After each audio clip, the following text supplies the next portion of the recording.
গীতা কি পরিচয় দেবে স্বস্তিকের? কি হবে গীতা পরিষীর মাঝে স্বস্তিকের? আপনি দেখছেন বিনি পয়সায় বিনোদন।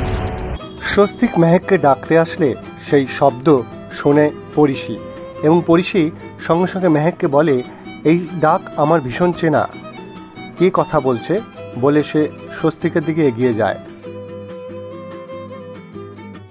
এদিকে গীতা তখন থানায়, সেখানে ভজন মিত্তির এসে তাদের সকলকে বেল করিয়ে ছাড়িয়ে নিয়ে যায়, এবং সেখানে তখন সবাই গীতার ওপর দোষারোপ করে যে সেই পরিষীকে বাড়িতে আটকে রেখেছে, এবং তারা বলে, আমি এখনই যাব, পরিষীকে আমাদের বাড়িতে নিয়ে চলে আসব।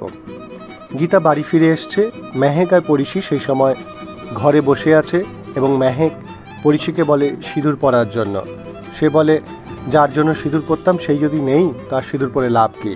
কিন্তু গীতা বলে যে না, সিঁদুর অবশ্যই পরতে হবে বলে গীতা পরিষীর হাত দিয়ে সিঁদুর তুলে নিয়ে পরিষীর মাথায় দেয়, এবং তারপর সেই সিঁদুরই আবার পরিষীর হাত দিয়ে নিজের শীতেতেও দিয়ে নেয়। এবং সেই সময় স্বস্তিক এসে গীতাকে ডাকতে আসলে তখন পরিষী আবার ছটপটিয়ে ওঠে এবং বলতে থাকে, যাকে আমি ভালোবাসতাম সেই কণ্ঠস্বর আমি বারে বারে শুনতে পাচ্ছি, কে?